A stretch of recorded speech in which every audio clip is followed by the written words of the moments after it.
David W. Williams, also known as Diamond Dave, the founder of the highest paid part-time job in the world, Options Trading Academy. So let's talk about have stock YouTubers put their audience in the poorhouse. And one of the things that we've seen over the past, let's say 6 months to, let's say the last 6 months, I'm sorry, is that the stock market has been very much in a bearish trend. And many of the prominent stock YouTubers, not all of them, but many of them, they're now running into a challenge to where their picks are not really going as well as they may have anticipated. And over the past 6 months, it's been very difficult for them to try to figure out how to continue to pick stocks that are going to perform very well because of how this particular market is performing now. And what we found is that a lot of people that bought what they picked have found that they've lost a lot of money. And, you know, we're talking about companies like Palantir. We're talking about companies like Affirm. We're talking about companies like Lemonade. We're talking about companies like Coinbase. And one of the challenges is that because most people can only operate in a bull market, when the market turns bearish, which is the minority of the time that we're going to be in the market, when the market turns bearish, they really don't understand how to operate. However, their audience, if you're a stock YouTuber, you're a promoter, your audience demands more content. And short selling stocks can be a very complicated process. It also requires margin, which some people may not be able to qualify for. It can get you into a lot of trouble because your losses can essentially be undefined. It's easier just to teach people to buy stock because it's just like you buying something at the store. Teaching somebody how to short sell is a much more complicated proposition, which is why most people don't teach it. Therefore, in this new environment that we're currently in, which is a risk-off environment where the Federal Reserve is going to start contracting capital, today is, June 1st, I believe, is Tuesday, and the Federal Reserve is going to start quantitative tightening, which is going to start pulling liquidity out of the markets. We may see more and more stocks start to sell off over the rest of the year, definitely if we go into a recession. And what's going to happen is many people that have bought what many of these stock guys have promoted are going to see their losses continue to expand, right? And what's going to happen is, and what we're already seeing happen is people are going to blame them. However, in my opinion, they're not at fault. Now let's go ahead and kind of break these guys down. First guy we're going to talk about is Meet Kevin, got a massive YouTube channel, came out of the real estate space. I found out about him when he was doing like the daily stimulus update videos. So every day he would jump on YouTube and he would do a stimulus update video because his audience was probably making around $35,000 a year and they needed that $600 to $1,500. He at that time was probably doing, I heard, around $5,000 to $7,000 a day off YouTube. So he definitely didn't need the money. But the way the entertainment game works is that the entertainer entertains people that are way, way less successful than them, but they present themselves as being in the position of the person they're entertaining. And that's just how this works.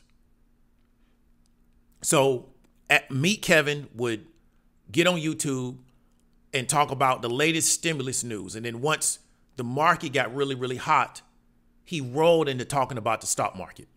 And, you know, he's not doing anything wrong. What he understands is what his audience really wanted.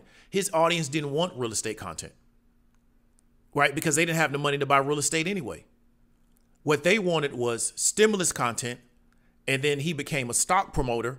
And then he built out a stock course. And then he started talking about, you know, what companies you should buy.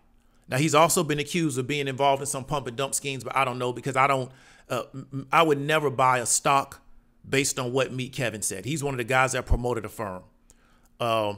He's one of the guys that promoted Lemonade. Looking at their business model, I never would have bought into those companies at the price in which they were selling at the time he promoted it, right? Would I consider Affirm now? Maybe. But at the price at which he was promoting Affirm when it was around $100, yeah, I would never would have bought it at that price, okay? Now we're looking at Tom Nash. Now, the interesting thing about Tom Nash is that he's an Eastern European. He's either a Russian or Ukrainian. Low key, he may even be an Armenian. But his stage name is Tom Nash. So now if you're watching a Eastern European with an Eastern European accent, very thick Eastern European accent, and you're letting this guy tell you that his name is Tom Nash and you bought that, well, you got to start looking at yourself and not look at him. Okay? And he's one of the people that really promoted Palantir really hard when it was trading, like I want to say maybe north of $30. Right? He's promoted other stocks also, and he has a Patreon. He quote unquote does a deep analysis of stocks, you know, and he does his thing. And many people have complained that a lot of his quote unquote picks have sold off, right? Pretty much since, you know, late of last year. However, this is what this guy does. He promotes himself as a deep value researcher. He's, you know, going to give people stocks. They subscribe to the Patreon. He gives his analysis of the particular stocks, and, you know, they decide whether or not they agree with it and they purchase it. And that's kind of how he's positioning himself in the marketplace. Okay, cool.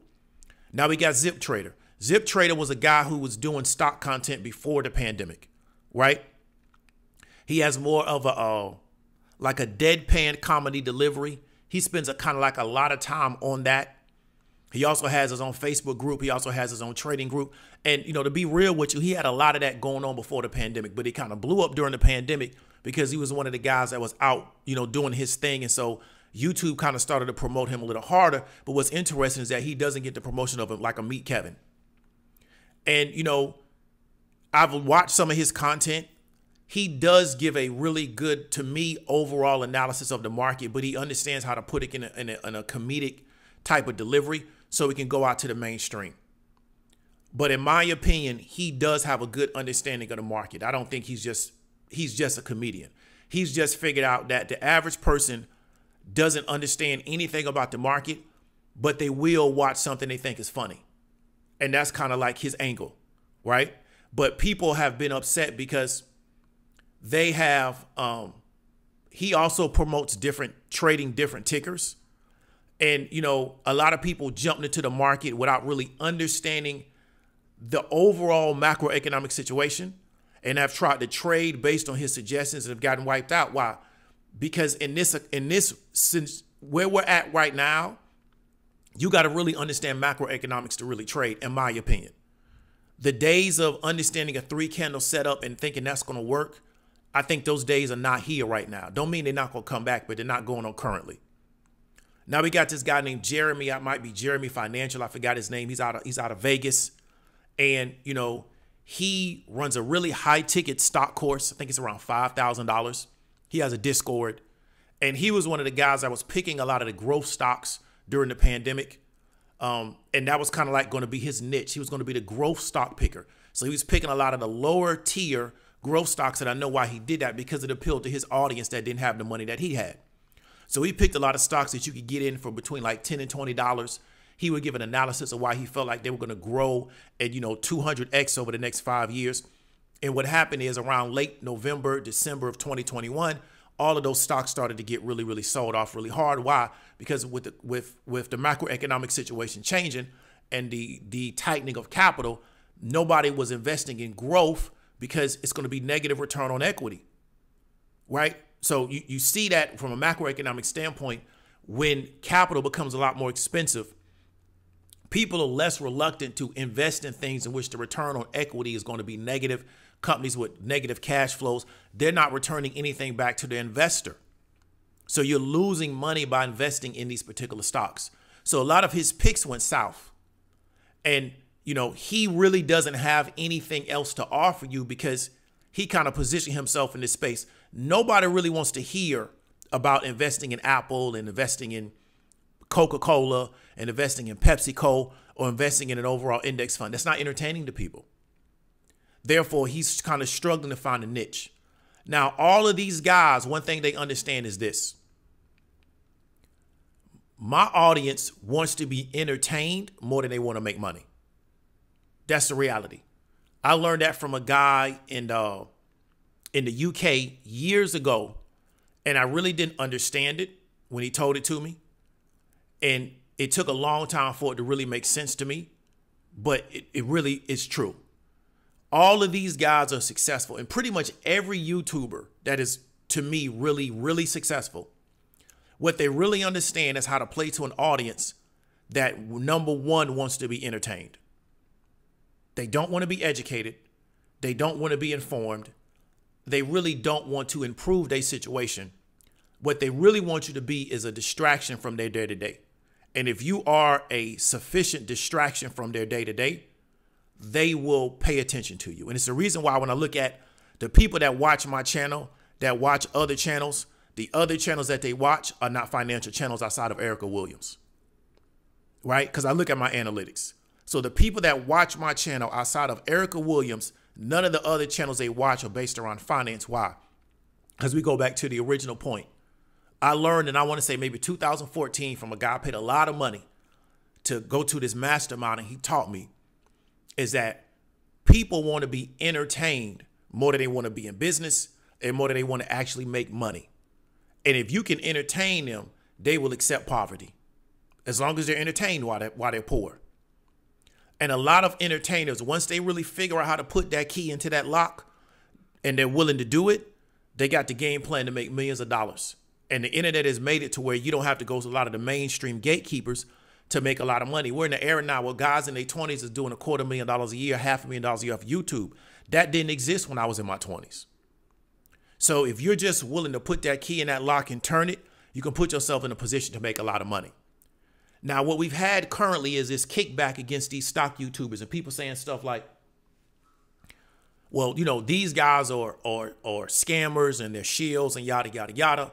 And I would disagree. A guy that is doing who's a scammer content, and he's just going to show you all the scammers in an environment, and he's not teaching you anything. He's doing the same thing the stock guys are doing. He's just entertaining you. That's all he's doing, is just entertaining you. A guy that builds up a big time scam YouTube channel, right? And then once he builds up the audience, he now directs you to a guy that sells a real estate course and says, well, this is the preferred guy that sells a real estate course, because I know behind the scenes he got a sponsorship deal with that guy. He's no different than these guys. He's just here to entertain you. He's entertaining you with everything being a scam, right? But the guys that got the certified financial planner degrees, which I don't even understand what that really is, the guys that come from out of the investment space, what is the difference between these stock YouTubers and a guy like Jim Cramer? Now, we understand that Jim Cramer got a JD degree. He also got a degree from Harvard, I think, in some liberal arts field. We know that Cramer worked a hedge fund, right? We started a hedge fund. He was able to get it financed. He operated for a few years. But Cramer has really made himself wealthy off being an entertainer. He's been an entertainer for a very long time. That's how Cramer has made himself wealthy. He did not make himself wealthy out of the markets. He was well paid out of the markets, but he wasn't wealthy. Made himself wealthy as an entertainer. And Cramer, as an entertainer, would comment on stocks in which it was impossible for him to have knowledge of, because you can't have knowledge on all 500 companies in the S&P 500. And he would do his little entertainment thing. This was back before the internet was real, real big. And Cramer was one of the prominent people on Mad Money. He also got the street.com. That's his own platform. Now, to be real with you, I like the street.com's content. But if all Cramer did was put up the street.com publication where you got to read it to actually get the information, he wouldn't be as famous as he is now. He's famous because he was on TV for decades. Now he's on the internet because of CNBC. And Cramer's been wrong about a lot of stuff. There's now a guy that puts out a publication online in which we inverse all of Cramer's calls. If Cramer says he's bullish, we're bearish. If Cramer says he's bearish, we're bullish. Why? Because we figured out that's pretty much how it works with Cramer. Because it's impossible for a guy to know everything about every company in the market. But Cramer is there for the same reason why these stock YouTubers are there. Why is he there? Because he's a good entertainer. And we understand, going back to what I told you I learned in 2014 in the UK, paid a lot of money to learn it. And it's something that I have struggled with. Do I just want to be an entertainer? Because that's really where the money's at. Or do I really want to try to help people become successful? Because what does the market really want? See, when you're looking at these YouTubers, what the market is telling you they really want is to be entertained. What the market is telling you they want is they want people to feed them plays. That's what the market is telling you they want, right? What the market is telling you they want is a guy to show them all the scams, right? show them that everything's a scam so then I can now be justified in not doing anything different in my life.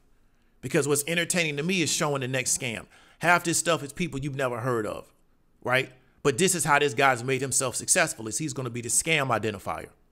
The market is telling you that's what they want. The market is not telling you that they want a education-based platform. That's what everybody's saying, well, we got to do edutainment. The market is not telling you that's what they want.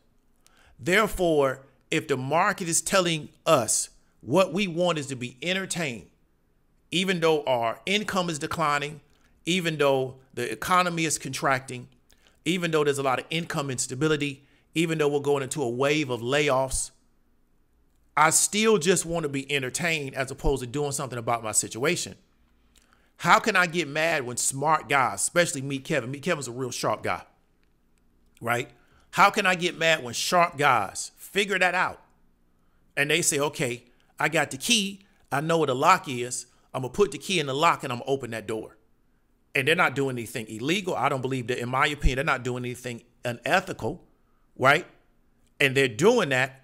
Why would I be mad that that's what they're doing? We see the same thing in the political space. Most of these political entertainers don't believe half of what they say. They know their audience believes it, so they tell it to their audience. You got a guy that's real big in the political entertainment space. He was a libertarian first. Now he's a right-wing conservative. If he gets a job at another network for more money, he'll be whatever he needs to be on that network. He's an entertainer, right? He's an entertainer. And part of entertaining is reinventing yourself. That's why if you're old enough to remember, I remember when the guy's name was Puff, right? Then people started calling him Puff Daddy. But where I'm from, we called him Puff. Then he turned himself into P. Diddy, right? I remember when Rick Ross wasn't rapping from a perspective of a drug dealer, because I'm from Florida. But he had to reinvent himself into a drug dealer. But I'm actually from Florida. So I remember when the guy was rapping, and he wasn't rapping from the perspective of a drug kingpin. Now, y'all don't remember that because y'all not from Florida. Y'all don't know no better. But I do. Therefore, in the entertainment space, when people figure out what people really want to be at the end of the day, what they truly want is to be fascinated. They want to be distracted. They want to be intrigued. They want to be stimulated. They want to be tantalized. They want all those emotions stroked, right? For them to give you their attention, but also give you their dollars. And I figure out where's my niche in this spectrum of those things. And I figure that out. And I make myself a lot of money. How can I be mad at them? That's the space we're in. We're in the space to where you can be verified and documented of being against Republicans, right? And starting a website that is against a Republican president, and then turn around and present yourself as a conservative Republican. And because you're entertaining enough, you blow up. So you weren't successful as a liberal, but you were successful as a conservative. It's the same thing. Rick Ross was not successful rapping as just a regular dude from Miami. But then once he put on the I'm a drug kingpin aesthetic, the guy blew up. Why? Because that was more entertaining to people. Right? You got to understand the game. So once you understand the game and you accept the game for what it is, you don't get mad about it. I don't make content against these guys. Why? Because I know that's what the market really wants. Right? I told people for years I could make a lot of money if I just got on this YouTube and talked about black women all day. I'm just not going to do that. But that's really where the money's at. Talk about the red pill, the blue pill, the Viking pill. Why? I can make a lot of money appealing to mentally insane people. Right? Because there's a lot of them in the world. They're mentally insane. They got issues. So once you understand this, you understand why the market has pushed these people to the forefront. You understand why they're here, why they're going to continue to be here. And as we go into the metaverse, there's going to be stock promoters in the metaverse. And that's just how it's going to go. It's feeding what the market wants. The market doesn't want to read on their own, so they will promote somebody that can give them the information that they don't want to read in an entertaining format. So Meet Kevin can say, here's the latest news from the Fed, and he does it in an entertaining format, and people will say, Kevin, I really appreciate it. Why? Because I don't want to take the time to read it. That's his purpose in this thing. And he does it in an entertaining format, right? ZipTrader can give you the analysis of the market in a very entertaining format. And people will say, thank you, ZipTrader. Why? Because I didn't want to read all that stuff, right? Tom Nash can do analysis of a company. And I don't want to sit back and read all those documents. So I will believe his analysis because I don't want to do the reading. And there's more people that don't want to do it than there's people that want to do it. Because what did this guy tell me at the mastermind, who was extremely successful, way more successful than me? He accepted that people want to be entertained. They don't want to be in business. They don't want to make money. They just want to be entertained. And they'll pay you more as an entertainer than they will pay you if you try to show them how to improve their financial situation. That's the world we live in. Right? And because he was willing to accept that was the world we lived in, the guy had a license to print money. And he's still making money today. Right? David W. Williams, also known as Diamond Dave. I'll talk to you later.